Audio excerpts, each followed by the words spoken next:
Assalamualaikum warahmatullahi wabarakatuh. Dengan nama Allah yang Maha Pemurah lagi Maha Penyayang, sekapur sirih. Kata-kata ini dipersembahkan bagi para pencari, bagi para perindu, dan bagi pembelajar.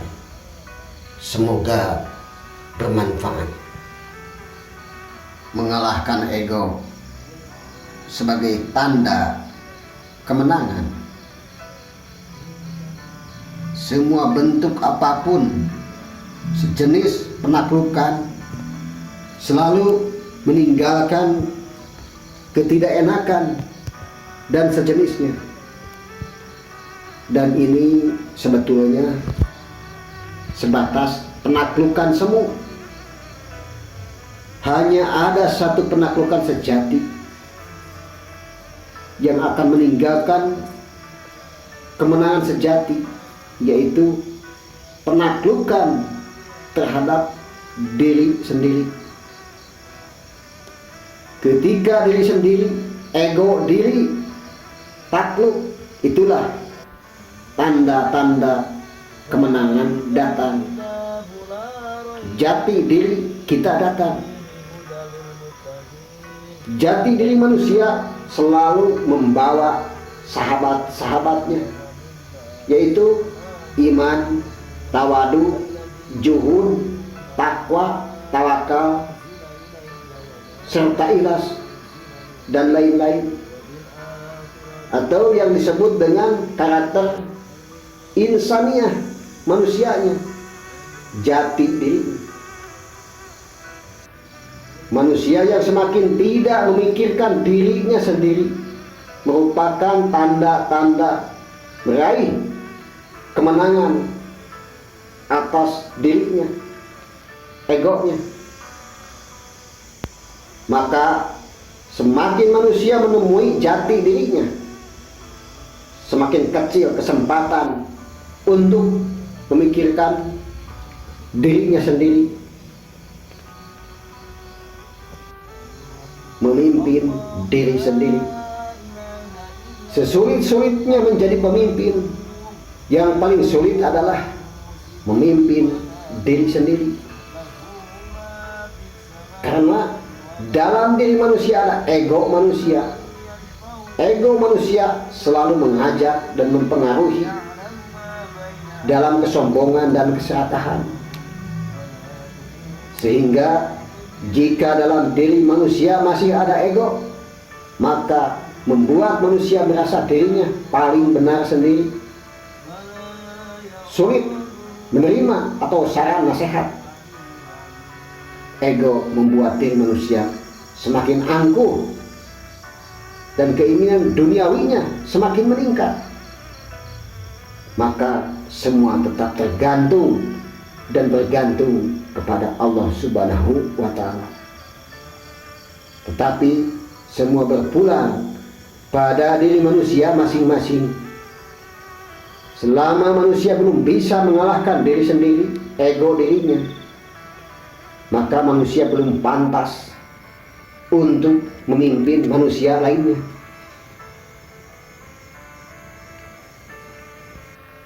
Selama hati manusia tidak mengalami netralitas, maka pikiran manusia akan berkecamuk, akan bercampur aduk dalam baik dan buruk, salah dan benar. Pikiran akan sulit membedakan baik atau buruk, benar atau salah. Hati manusia akan mencapai netralitas hanya dengan la ilaha illallah, proses dematerialisasi atau melepas keterikatan terhadap duniawi. Selama manusia tidak berproses dalam la ilaha illallah, maka manusia tidak akan meraih dan mendapatkan petunjuknya. La ilaha illallah, Muhammad Rasulullah. Catatan, la ilaha illallah adalah proses dematerialisasi, melepas semua bentuk keterikatan terhadap bendawi atau duniawi dan Tuhan-Tuhan lainnya. Jadi la ilaha illallah sebagai syarat mutlak menuju Muhammad Rasulullah. Rasa atau seni sebagai sarana penghubung. Untuk pencapaian menjadi manusia rohaniah, manusia harus mengadakan olah batin sampai pada olah rasa, sehingga rasa yang tersembunyi dalam diri manusia lambat laun akan bangkit dan menjadi lebih bangkit. Dari rasa yang tidak terasa menjadi rasa yang lebih terasa, sehingga rasa dalam diri manusia akan teraktualisasikan, termanifestasikan, yang diawali rasa cinta sampai kepada bentuk-bentuk rasa-rasa lainnya, rasa kasih sayang, rasa kepedulian, rasa empati, rasa tanggung jawab, rasa memiliki, dan lain-lain yang harus dilakukan terus-menerus sampai pada bentuk perilaku beretika dan moralitas.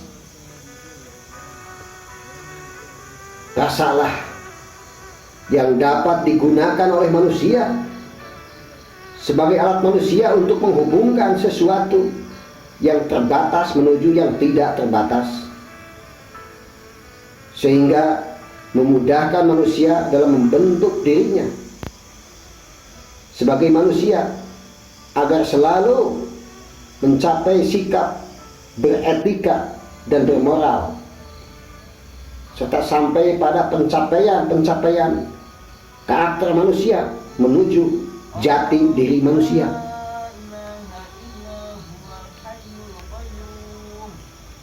Rasa dan seni sebagai sarana pemersatu. Rasa seni dapat dijadikan sarana-sarana olah pikir, olah batin, sampai kepada olah rasa itu sendiri. Rasa sebagai penghantar untuk menuju spiritualitas. Kekuatan seni, rasa akan bekerja dalam diri manusia hidup dan akan membangkitkan kekuatan rasa, dan yang akan menghubungkan dan membangkitkan rasa yang ada dalam diri manusia.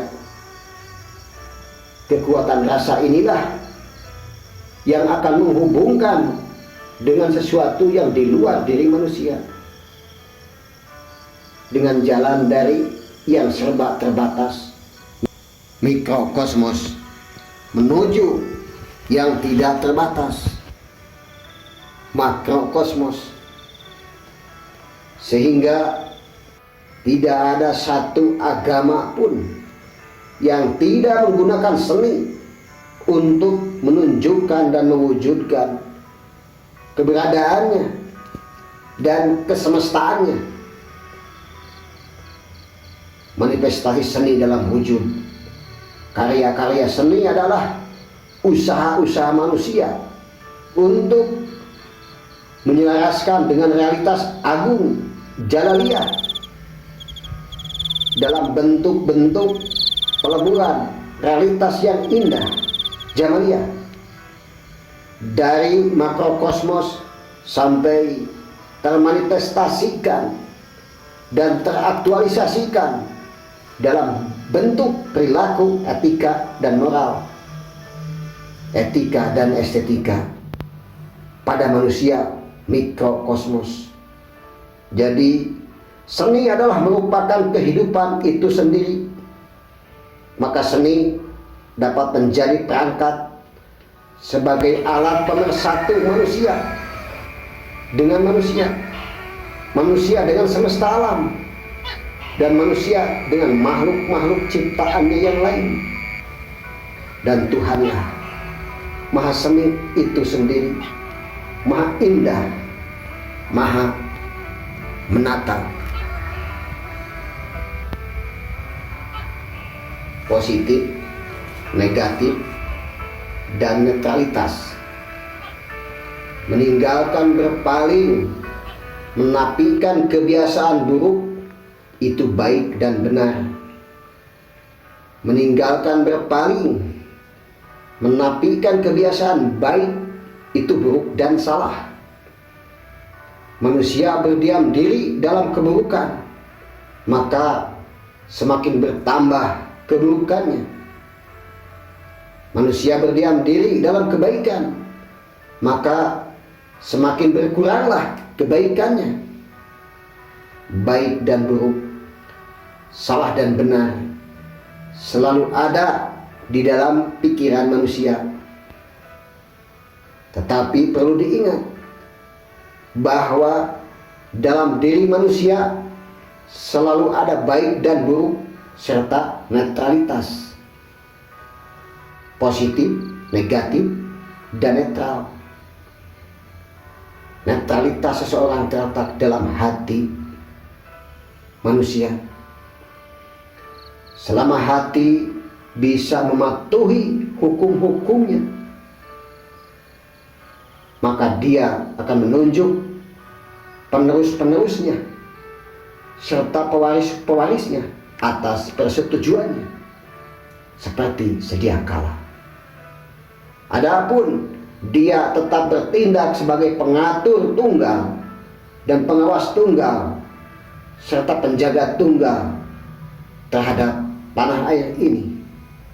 Atas dasar itu, maka para pewaris hendaknya seharusnya selalu berusaha semakin mengenalnya, semakin mendekat kepadanya, semakin memahaminya, agar semakin mendapat petunjuknya bagaimana seharusnya mencintai tanah air negeri ini. Hubul watan minal iman. Cinta tanah air adalah bagian dari iman. Satu untuk semua, semua untuk satu. One for all for one. Nusantara baru, Indonesia maju. Kun payakun. Bhinneka Tunggal Ika. Wabillahi taufik wal hidayah wal inayah. Akhirul kalam. Wassalamualaikum warahmatullahi wabarakatuh.